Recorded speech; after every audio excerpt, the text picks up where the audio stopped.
All right, good morning. We're here. This is New Brunswick Today, alongside Mayor Jim Cahill. New Brunswick just started his 7th term as mayor, and we got some questions for you today. So I'll get right into it. We asked the community to tell us what they wanted to hear from you, and kind of one of the big prevailing questions that people want to know about is what's being done about the crime problem in New Brunswick.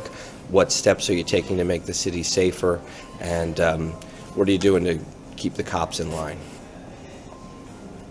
Well, let's break that question down into several. With regard to the dealing with crime, we're swearing in 8 new police officers, I believe next week. Our budget calls for additional officers, a few more left from the 2014 budget. We look to increase the number of officers beyond that in the 2015 budget, which we're starting to put together now. We've developed a very good and cooperative working relationship with Rutgers University and their police department. We are continuing to improve intelligence gathering in and around the different neighborhoods, particularly where those seem to be incurring some increase in criminal activity. There's been collaboration with other law enforcement entities around the state, we continue to do, I think, a pretty good job in protecting the lives and properties of the residents and businesses in the city of New Brunswick. As far as your question as to what are you doing to keep the cops in line, I don't understand it. Oh, well, I just think there have been a fair amount of complaints about police behavior. There's obviously a huge problem at internal affairs. What is your administration doing to keep? Well, I think that's an inaccurate assessment. To the contrary, I think the number of complaints about the police department have significantly gone down since the improvements that we put into place in a couple of years ago. The officers that are assigned to internal affairs have done a remarkably good job. So I think your assessment is based upon false information. Okay. So what have you done specifically? You talk about the reforms you did. So you mean the internal affairs review process? No, I'm talking about the whole structural reform. The New Brunswick Police Department went through a very intense accreditation process. They achieved that. They've been reviewed by the highest levels of review agencies of law enforcement entities in the state, and they passed with flying colors. They put in new training procedures, new regulations, and I think all of those standards and trainings have helped to not only improve the community service component of what law enforcement does, but I also think it raises the standard of the overall capability of our police department. For example, I was arrested this summer, and you might have read that the police used a tactic where they pretended to be someone with a news tip and called me up. Is that a reasonable and appropriate tactic for police to use in the United States of America? That's a question that's asked of a police department, but I would imagine that police departments use a variety of different types of tactics to do. I'm certainly police officers, when they're undercover, they are not being completely upfront with the people that they're looking to apprehend or investigate. So in this instance, I don't find that to be intolerable. Right. Okay. And so last time we met, you said that it was sort of your job to protect our ability, our First Amendment right to have a newspaper here. My question to you is simple. Do you think it has a chilling effect on journalism when cops pretend to be people with news tips? Have you been chilled? I've been emboldened, but I'll be honest, people who might want to advertise with us, work for us, or give us news tips have been chilled. Let me suggest. Well, let me ask you the first question. Was there an arrest warrant out for you? I'm not here to answer questions. I'm asking you about the tactics. No, you asked me a question in order for me to give you a bona fide answer. You asked me if people are chilled. So I am asking you if you were chilled. You said you were emboldened. I asked you if there was an arrest warrant for your arrest. If you're not going to answer it, that's okay. I understand. Listen, I'm here to ask you a simple question. I asked you a simple question. Yes, I'm not here to answer the questions. The state Charlie, police are under fire right now for pretending to be journalists. Mm-hmm. That's something they've been criticized for. Okay. New Brunswick police pretend to be news tipsters. Okay. And you're saying that's acceptable? What about pretending to be a priest? No.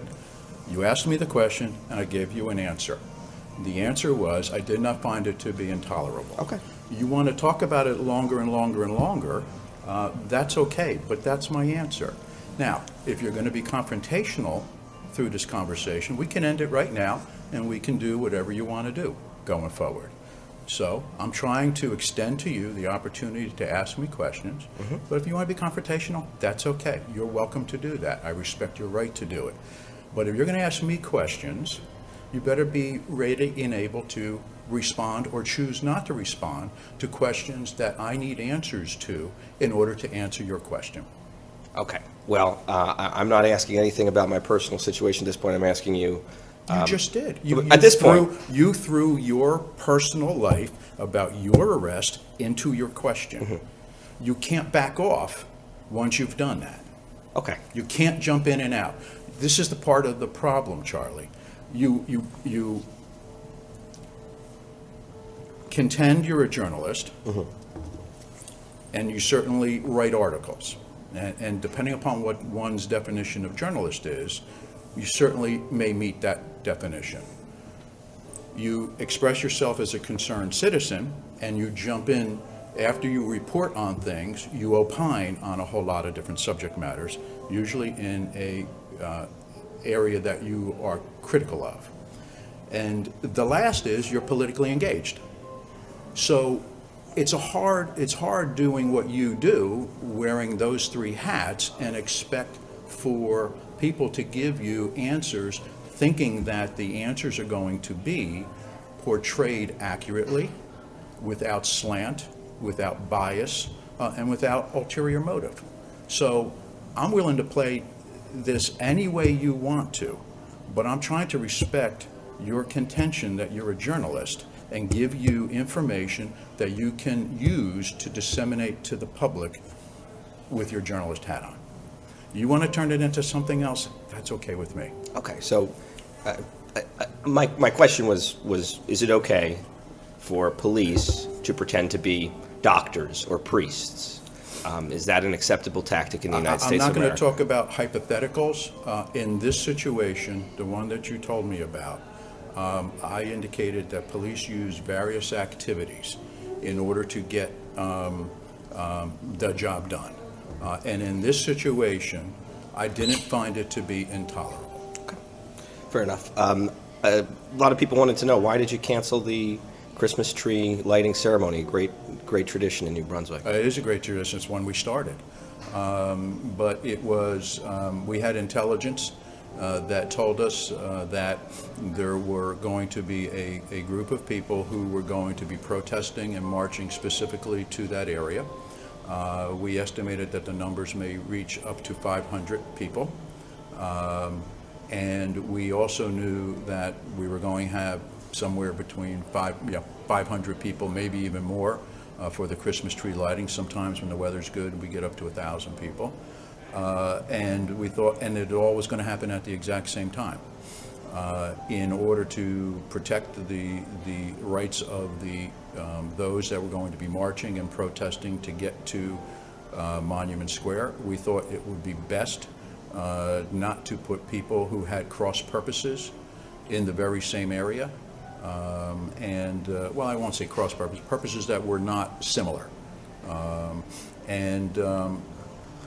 It didn't make sense to make what could be a tense situation that much more difficult for the police department and or the protesters. And lastly, the weather was bad. So We thought that maybe there wouldn't be such a great turnout. It might discourage people from congregating in the area, just saying what's going on.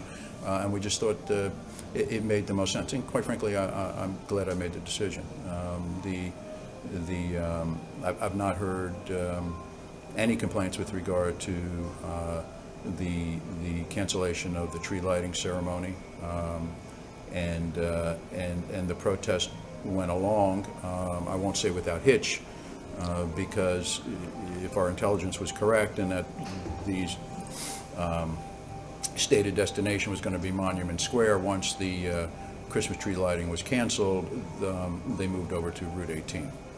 Yeah, and so what do you think about that protest? It was a sizable protest. It was, largely based on the video evidence of the man being killed by the New York police. Mm-hmm. What do you think about that issue and the massive protests that have erupted? Do you support the protesters? Or? I support the right of people to protest. I support any time we can talk about better police-community relations. I don't specifically have an opinion about the specific incidents, because I don't know what happened. I wasn't there, and I didn't see the evidence that was generated, so I don't have an opinion. I can say that it happens all too often, mm-hmm. that people of color are on a fatal end of police actions, and whatever we can do to make sure that happens on a less frequent basis is certainly an obligation we all have as a community, as a society, regardless of whether we're government officials or police officers or regular old folk. Sure. And so one of the things people have suggested might help is having police officers wear cameras. Is that something you see the New Brunswick Police Department doing this year or in the future? I don't see it happening immediately. It is something that we will continue to look at and see what procedures can and should be adopted, not only locally but at the state level. But we'll work with the county prosecutor's office and the attorney general's office to see the benefits and or disadvantages of it. If it is something that's indicative or indicates that it looks like a worthwhile process and one that will give us accurate accounts of what happens, assuming the camera is on, and or helps to guide conduct of both police and citizens, then there'll be something we go after. And it's a question of identifying the dollars to pay for it. Okay. So I want to shift gears and talk about, there's this great street in New Brunswick, Mine Street. It's actually eligible for historic designation. Mm-hmm. Is that something you're happy about? I'm not going to comment on Mine Street because it's a pending application before the planning board, and I don't think it would be appropriate for me to make a statement while the planning board members are hearing testimony and or deliberating. I don't want to influence their decision. Okay. So you won't talk about the buildings being demolished, you won't talk about the historic designation, you won't talk about anything to do with the street? Or, I was just kind of asking in general, are you happy there's a historic designation? Not in regards to any particular development. Am I happy there's a historic designation? It's eligibility. Well, that's two different things. So it's eligible for a historic certification, the entirety of Mine Street. That makes me neither happy nor unhappy. Okay. It's not an asset to have historic assets, historic it can be. Districts? It can be, but it is not always. Okay. There's a lot that goes into those types of things. Historic designation of a district can be very helpful for those homeowners and property owners who are looking to improve and have the money and the desire and the wherewithal to improve the properties to a standard that is required under historic designation. It can also be a frustrating item for people who don't have the funds that are necessary to improve a building to historic standards. It is almost always the case that if you are going to improve a building to historic standards, it's going to cost a lot more. And that can frustrate and or undermine the rehabilitation of buildings that are in need of rehabilitation. Understood. So just more broadly, do you think Mine Street is historic? Do you think it's worthy of a district? I've not done an assessment of that, nor do I know that I'm qualified to do that. I know there are certain buildings on the street that, from a layman's perspective, look kind of old and historic and pretty nice. Yeah. In all the ways that means something. But there's also some buildings that are very far from historic on that building. So I think the process should go forward, and that's the beauty of the process. Sure. And so I want to ask about Mr. Buca, the planning board attorney. Mm-hmm. Do you think it was appropriate for him to represent the planning board when Rutgers had applications before them? Again, Charlie, there's an application or a complaint filed with the ethics board, and it wouldn't be appropriate for me to give my impression of that. Okay. While the ethics commission is taking a look at it. I hope that the ethics, and I trust that the ethics committee will do a thorough review of it, and if the action was appropriate, so be it. If the action was inappropriate, so be it, and they'll make a ruling, and we'll deal with it accordingly. Okay, but just so, like, hypothetically, if you were the planning board attorney in Glassboro and Rowan University wanted to build something, would you? Nothing. I don't talk about hypotheticals. You don't talk about hypotheticals? Generally not. There's no Generally reason to. Okay. Well, I'll move on. I want to talk about the schools. I think the schools are one of the biggest things holding New Brunswick back, and I know that we have an elected board now. What would you like to see in the people who run for and serve on the Board of Ed? I think there should be dedicated people who have genuine concern about the quality of education for our children, and at the same time be mindful of the cost of education. And it's a nice balancing act. It's like what we do for government. You try to provide the absolute best service that you can, but you try to do it at a cost that is effective and within the ability for our residents to pay. Not always a easy line to walk. And what do you think is should be the priorities of the board? We have the Red Shaw School open now. That's a great thing. What next for the school system? Well, structures are important, particularly because if you walked through the old Red Shaw School, the one on Livingston Avenue before it was torn down, was a magnificent building. But if you walk through the new one as well, there's a whole different atmosphere. It's brighter, it's cheerier. It seems to be significantly more conducive to a learning environment. So there'll be more bricks and mortar coming down the pike. But I think the most important decision to be made in the near future for the school board is who's going to be the new superintendent. Absolutely. And so I think that we've been very fortunate to have Rich Kaplan as superintendent. He took our school district to a new level, and I could not be more pleased with his tenure here. But I think that the next superintendent should be qualified to take us into even greater heights than we are right now. Okay, let's talk about the water system. We've seen a lot of changes in the past year. Can you tell me how do you know Ed O'Rourke? How long has he been with this administration? I've known Ed O'Rourke since at least I've been involved in city government. Certainly through the 80s.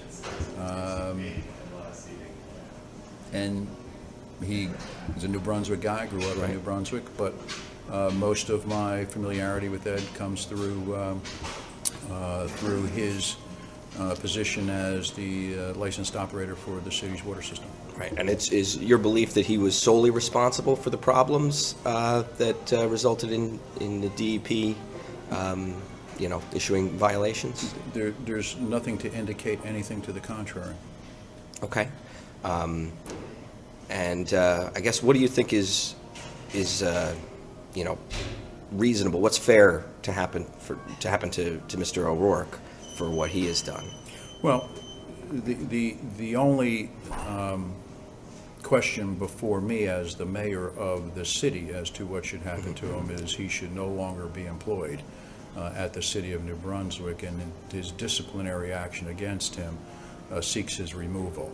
Right. And that's what we think should happen in relationship to his job with the city of New Brunswick. What happens beyond that is decisions that have been made or will be made by other entities. The DEP has suspended his license, and I understand that there may be further investigations that are being done through the Attorney General's office.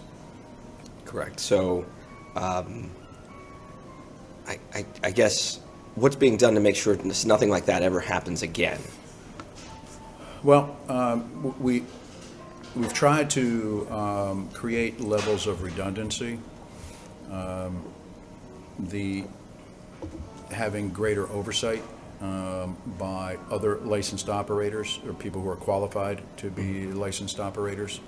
That serves two purposes. One is it not only allows for two people to monitor the quality of the water that we're producing and the reports that are being provided to DEP, but it also allows us to have a better shot to avoid the situation where someone resigns and moves on to another position where we have to scramble a little bit more than we would otherwise want to.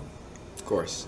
And so, yeah, that happened this summer, and you chose to bring in a company called American Water. That's correct. To basically provide services to the city at significant cost, like 80 grand a month. Now it's down to 70 grand a month. How do you justify those expenses in light of all the other needs of the water system? Mm-hmm.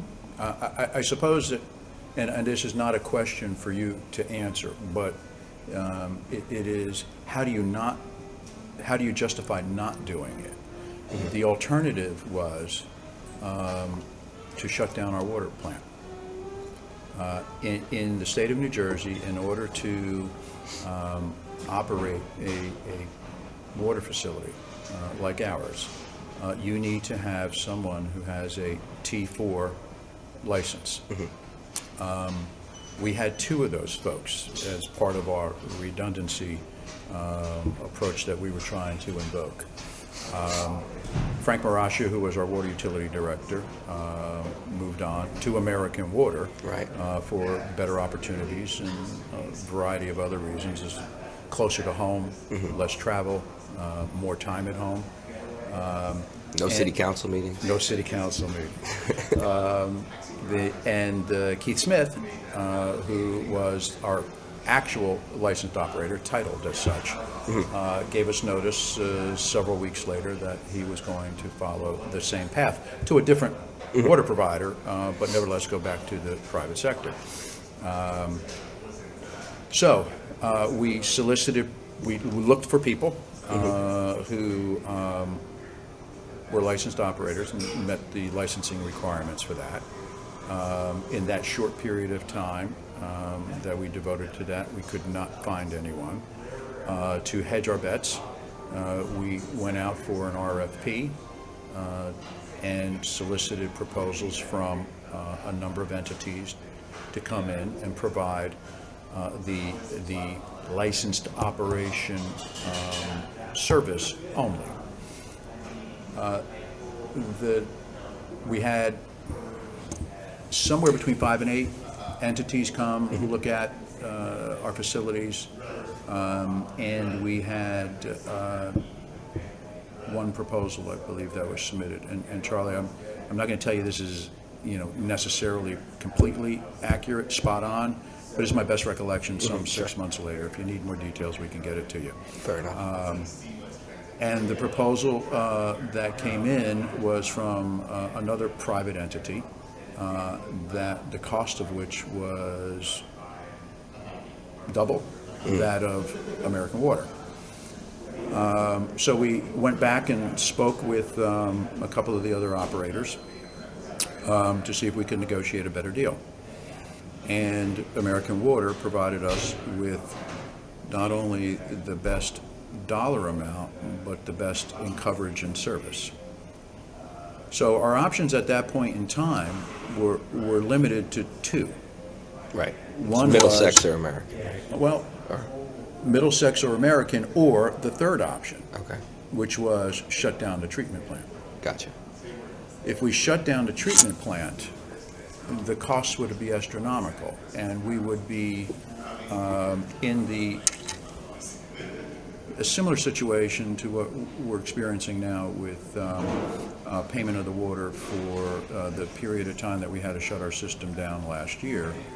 I'm not going to estimate what the cost would be if we had to buy our water from Middlesex Water, if our plant was closed down, but I can tell you it would be astronomically higher than what we're paying right now. So what we did is we tried to provide as much coverage as we could around the clock while we were going through our upgrades, both procedurally and from a capital, both operationally as well as from an infrastructure perspective, to see so we could provide our focus on those things that we were doing, knowing that the quality of the water, which is the most critical piece, was going to be at the highest standard it could be. And we achieved that. Is it more expensive for this short period of time than if we had our own personnel in-house? The answer is yes. Is it more expensive than any other operator that would have come in? The answer is no, it's less expensive.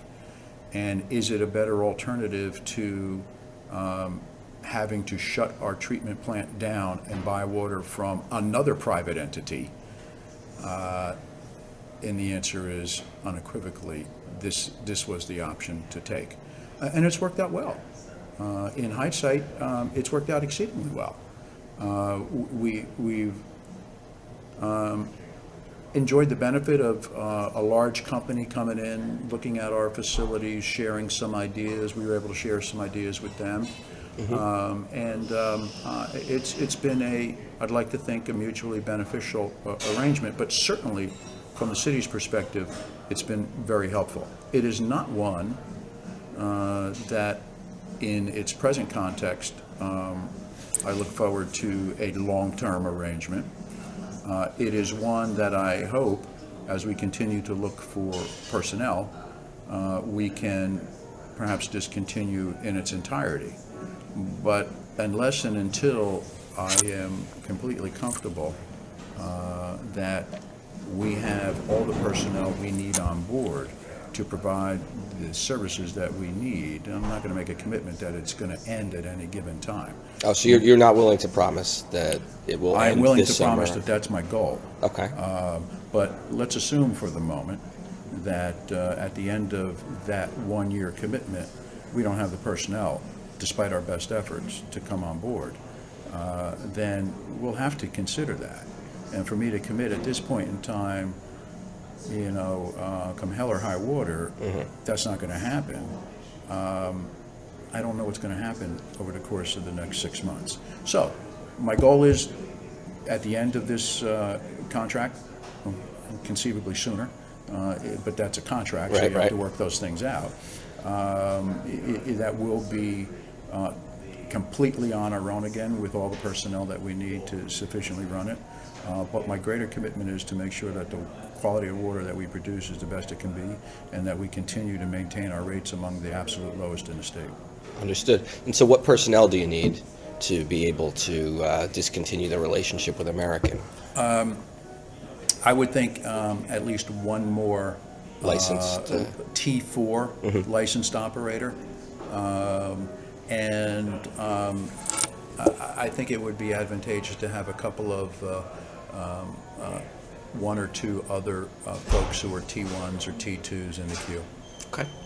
And the last thing I want to really touch on is Mike Mahoney. How long have you known Mike Mahoney, and you know, how do you feel about how things ended? I guess I'm trying to think if I knew Mike before working with the city, and I don't have a recollection of that. So I probably knew Mike through his employment with the city. You know, suffice it to say, Mike is no longer employed by the city. He was disciplined. We sought his removal, and he's no longer employed by us. That is why we filed the disciplinary action, and we achieved what our disciplinary action sought. Right, he resigned, right? Yes, he resigned. He resigned. He resigned in the wake of a disciplinary action seeking his removal. And so, can you tell me, did you receive any complaints about Mr. Mahoney before all this went down last winter? I mean, did you get complaints from his coworkers or from citizens? Complaints about what? About him being, you know, not a good housing inspector or not a good coworker?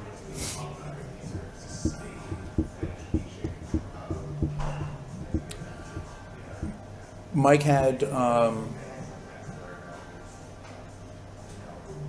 some disagreement with at least one employee over the years in inspections.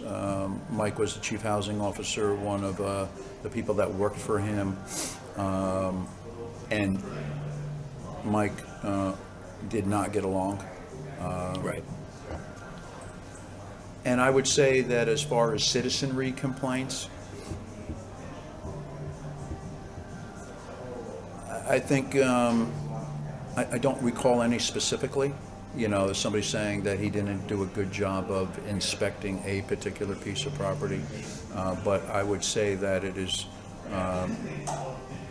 well, not common, not surprising that on occasion somebody would say, you know, the inspections division, like any division in the city, like anybody who goes to the store and shops, you know, that at some time they're not happy with the level of service they received. Sure, So, sure.